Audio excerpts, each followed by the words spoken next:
Hey guys, welcome back to the channel. Today we're going to be checking out another death battle. Today's death battle is Star Wars versus Naruto, so I cannot wait to jump into this, man. Both of these are just awesome, so either one wins, doesn't matter to me. They do a fantastic job with these. If I have to pick one, I'm going to say Darth Vader just because I've been watching Star Wars a little bit longer. I love Star Wars, so I'm going to be leaning for Vader, but either one are awesome to me. So with that being said, thank you so much for all the support here on the channel. This is your first time stopping by.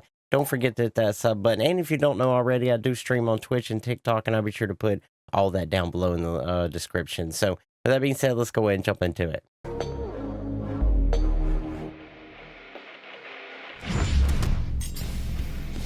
Darth Vader, Dark Lord of the Sith. Obito Uchiha, secret leader of the Akatsuki. Prime examples of how you could die a hero or live long enough to become a villain. He's Wiz and I'm Boomstick. And it's our job to analyze their weapons, armor, and skills to find out who would win a death battle.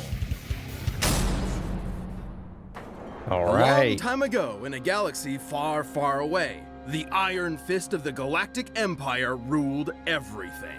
All thanks to the super powerful super murderer Darth Vader. But beneath his spooky mask lay the husk of Anakin. former nice guy Anakin Skywalker. As a child among the harsh wastes of Tatooine, Anakin longed to one day free his fellow slaves as a heroic Jedi. Lucky for him, he met Qui-Gon Jinn, a Jedi who believed little Annie was the chosen one and would bring balance to the Force.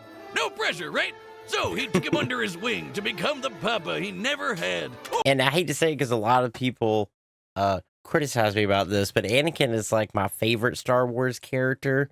Obviously not the stuff he does at the end right before he becomes Darth Vader, but I just love that he was like born of the Force, and his story is kind of like a this is the deceit of the dark side, what it gives you. He thought he could save Padme. He went through all this stuff. So I love Anakin. I think he's great. And of course, I love Luke too. My two Or favorites. so was the plan, until... yeah. Instead, Qui-Gon's apprentice became Anakin's mentor.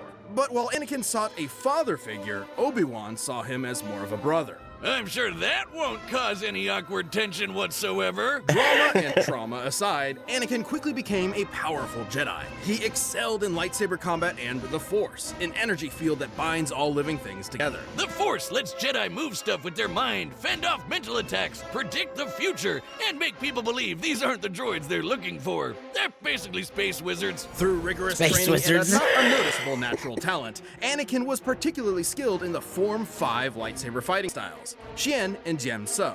Also known as the Way of the Crate Dragon. You know that big sand dragon Mando blew up from the inside? Yeah, make that a lightsaber. Form 5 is incredibly versatile, well suited for defending against lightsaber and blaster alike. It focuses on blending parries with devastating counterattacks, aiming to win duels through overwhelming pressure.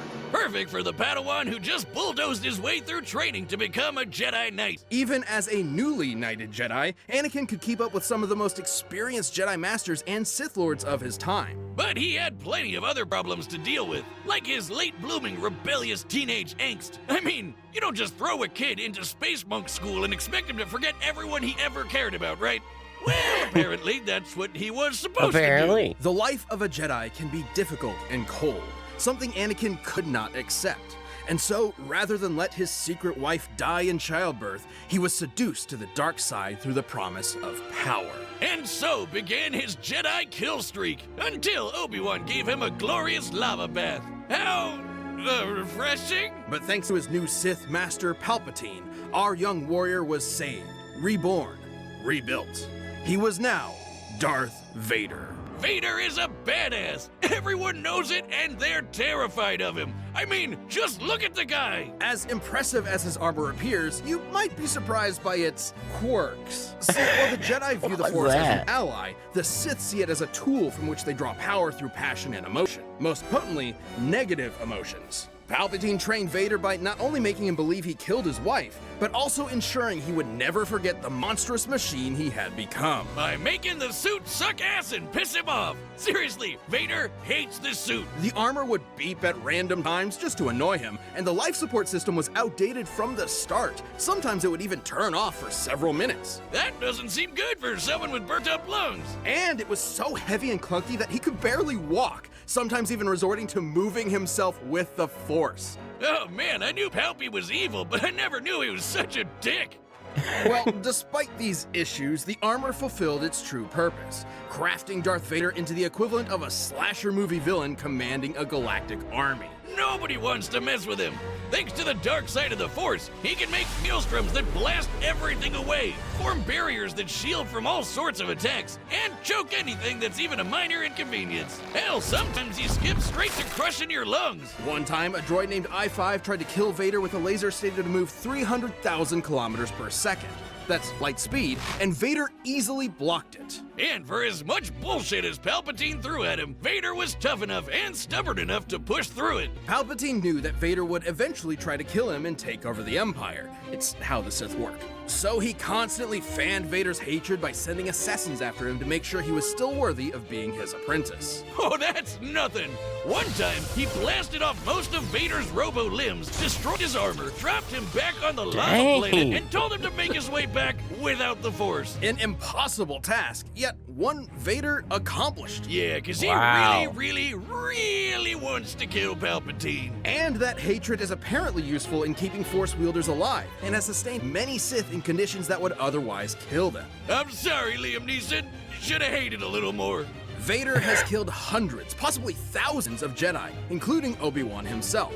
He's fought entire armies on his own, and even taken on monsters the size of mountains. He's so unstoppable, an assassin droid hired to kill him quit the job because he calculated that Vader was impossible to kill. And in Ewok's Dang. material from the old Legends canon, a real deep cut, we know, lesser dark side users like the Night Sister Shiral overpowered the Sunstar, an ancient artifact capable of shifting moons, a feat which would require energy worth over 12 septillion tons of TNT. That's 24 zeros. But if you want something more recent, here's a planet blowing up while Vader was on it, and he's fine. But thanks to both his incredible power and the mercy and trust of his secret son, Vader would eventually avenge the atrocities of Palpatine. Even more important, he finally saved someone he loved. Ultimately, Anakin Skywalker truly did bring balance to the Force. So cool, man. Hokage, the leader of the Hidden Leaf Nice. Village and their strongest ninja, respected and loved by all.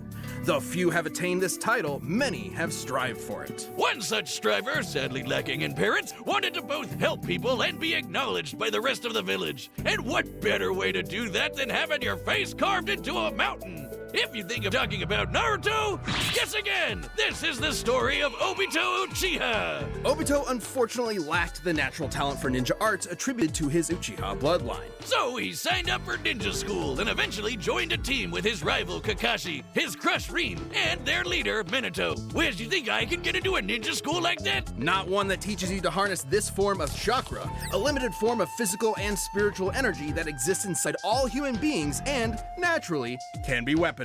He can use it to run up walls and make clones of himself, but even better, blow shit up! This is ninjutsu. Among its many techniques include elemental attacks, and the Uchiha specialize in all things fire. Big fireballs, small fireballs, waves of fire, columns of fire, you name it, they've got it. So when Ninja World War III came along, it totally made sense to get this fire ninja involved at the age of 11.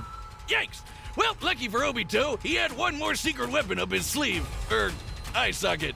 The Sharingan! I suck it. The Sharingan grants extremely precise vision, allowing someone to see the flow of chakra, predict an enemy's attacks, cast a variety of genjutsu illusions, and even break out of said illusions. Too bad he didn't get to use the red eyes much. Like 10 minutes after he got the damn things, he got smushed under a big rock. What a way to go! But since he wasn't expecting to use his super eyes anymore, he handed one off to Kakashi. And then he died. The end! Just kidding! Miraculously, Obito survived long enough to be rescued by another Uchiha, the legendary Madara. Madara granted Obito a new body, regenerating the limbs he'd lost. You're probably thinking, oh, what a swell guy. Except he was not. Madara was brewing some plans for world domination and needed a pawn to carry them out. So he tricked Obito into watching Kakashi kill Rin, making him fall victim to the Uchiha's curse of hatred. Within the Uchiha clan, there exists an ideal of being extremely devoted to love. It has been speculated that if a particularly powerful Uchiha loses someone important to them, that love will be replaced with an all-consuming hatred. This is how Obito awakened his Mangekyo Sharingan. Or Red Eye 2.0. The Mangekyo gave him a new jutsu called Kamui. With it, he can suck his foes into another dimension and leave them there to die. He can even hide weapons in there until he needs them, like his gun by fan. But even better, he can phase through stuff. Well, not quite. Kamui gives Obito the power to move through objects in a manner that's similar to the common phasing superpower akin to the Flash or Kitty Pryde. In reality, it's much more complex, as Obito is actually teleporting parts of his body into the Kamui dimension whenever they overlap with other matter. See, there's his body parts right there. Okay. Well, if it looks like a duck and talks like a duck, it's phasing. Heads up! Yeah! Way later on, he also got another super eye. Man, he's really swapping these things around like a Prime sub on Twitch. This Rinnegan grants Obito the power of the 6 paths, giving him some nifty abilities like controlling gravity with the Deva path, ripping out souls with the human path, and summoning giant monsters with the animal path. With all Dang. the awful stuff he'd gone through, Obito realized that the ninja world was corrupt to its core. His dream of everyone being happy and working together was never gonna happen. So instead, he agreed to carry out Madara's Giga Brain plan to control everything. Donning masks and multiple personas, he recruited a number of rogue shinobi to form the Akatsuki terrorist group and kicked off Ninja World War IV. All to revive the monstrous Ten Tails. I know what you're thinking. Wasn't the whole point of this to stop war in the first place? And that's a very good question.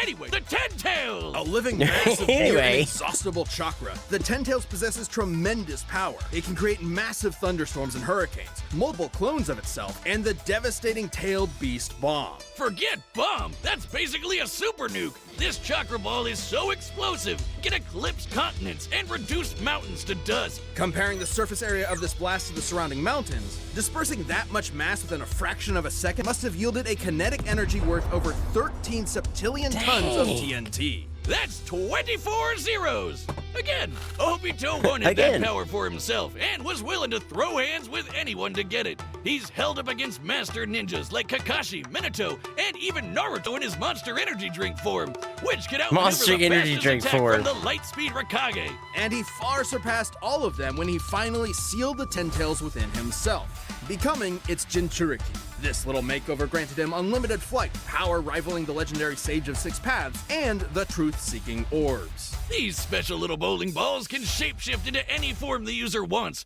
like a staff, giant arms, an umbrella thing, or this crazy spiral blade that apparently helped shape the whole world. Oh, holy shit, it's huge! The truth-seeking orbs can completely disintegrate anything they touch at both a molecular and spiritual level. Only those with the power of the 6 Paths can resist their effects. Plus, with the Mangle monster in his system, Obito's regeneration got amped to the point where he can survive having half of his body control-alt-deleted away. All cards in his hand, he was ready for the final stages of the Giga Plan. He summoned the God Tree and prepared to launch the Infinite Tsukuyomi, a powerful illusion that would trap the entire world in a never-ending dream, free of conflict and sorrow. But the violent cruelty of the ninja world could only quiver in fear when the anime protagonist walked in the room. After getting one-two'd by some talk no jutsu, Obito saw within Naruto the spirit of his former self, someone who was always trying to help others. And they say his heart grew 3 sizes that day.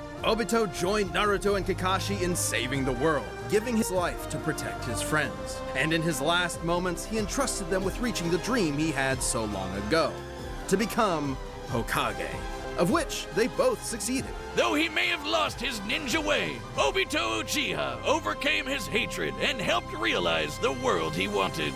That's awesome.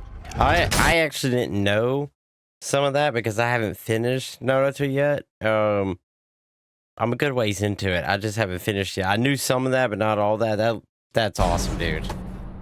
Again? He can't keep getting away with it. He won't. Actually, he will because we love him. This episode of Death Because Battle is we love sponsored him. by Brandon Yates. Dive into the thrilling world of versus music as Brando brings hypothetical matchups to life through his commissioned compositions. Brandon is one of the composers behind Death Battle, bringing the awesome tunes you love to rock out to. Okay, yeah, there's Hollow some good Dreams, tunes Princess here. Of Pride, Hedge of Tomorrow, some of our all-time greats. In fact, he composed the track for this very episode.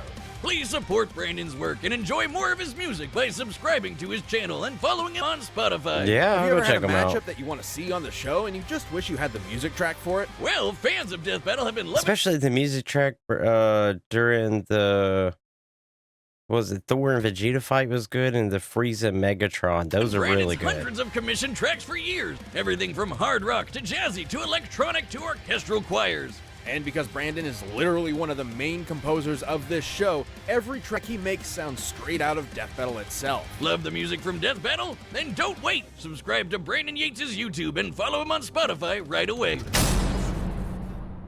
All right, the combatants are set. We've run the data through all possibilities. It's time for a Death Battle! All right, here we go.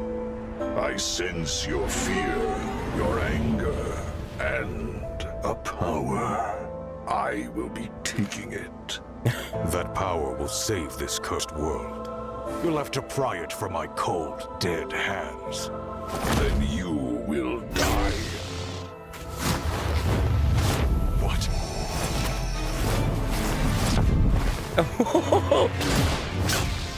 All too easy. I expected more.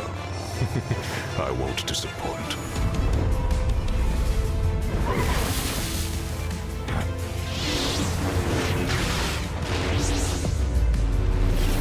Oh.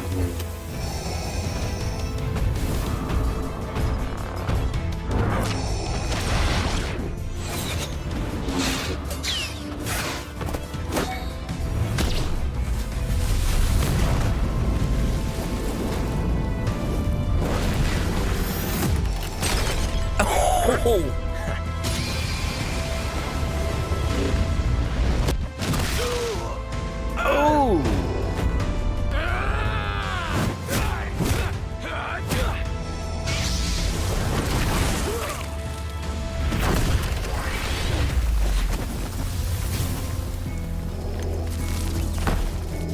You've lost your humanity as well.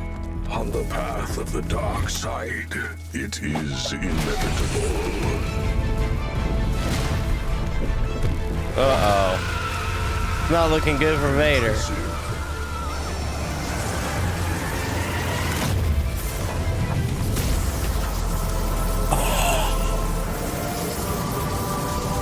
You got this. Dude.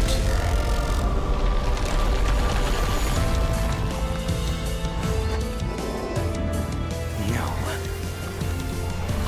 Oh, man. It's inevitable.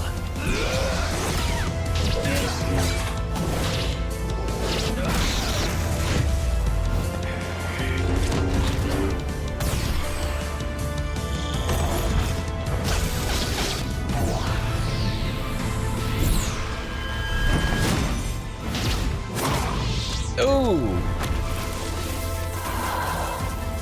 Oh, no.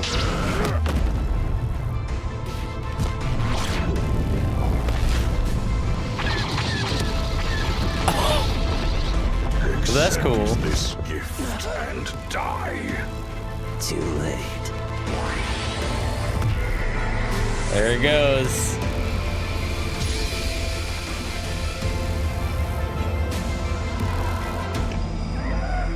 Oh, Vader.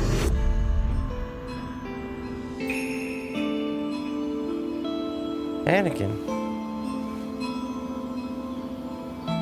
Padme?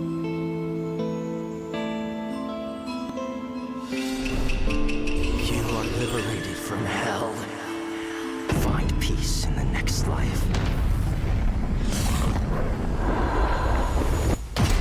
Dang.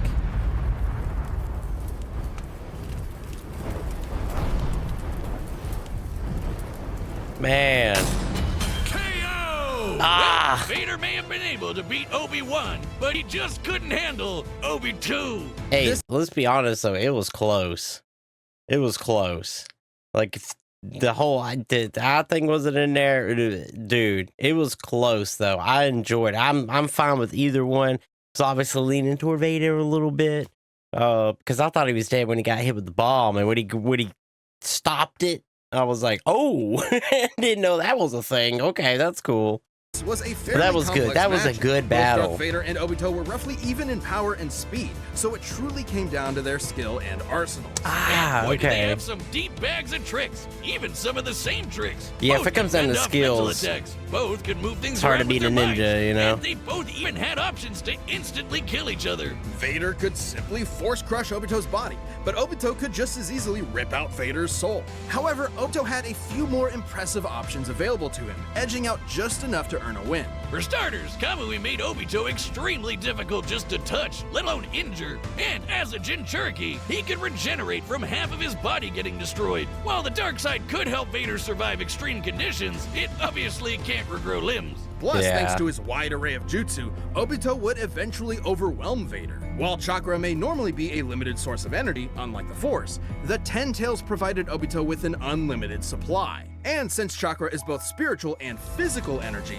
this means Obito would be able to fight on indefinitely. Last but not least, Vader's preference for lightsaber combat means that he'd be up close and personal with Obito, right? Which left him vulnerable to getting disintegrated by one of the many truth-seeking orbs, or even worse, sucked up into the Kamui dimension. Yeah, don't forget about that. Not only would he have no way out, he probably wouldn't even be able to tap into the Force while stuck there. Game over. Have fun starving to death, I guess. Wonder how long you can feed on hate. Darth Vader may have had a tenacity that few others could match, but against Obito's similar might, busted regeneration, and overwhelming range of abilities, there was no escape.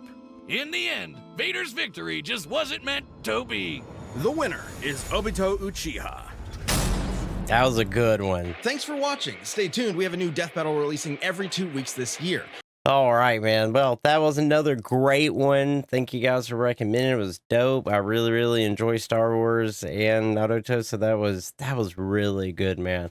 I really liked it. So if you like this video, don't forget to hit a like. It really helps out the channel here. If there's anything else you want to see, just let me know in the comments down below, or you can join the Discord and put it down in there, and I'll know that I'm getting the right video.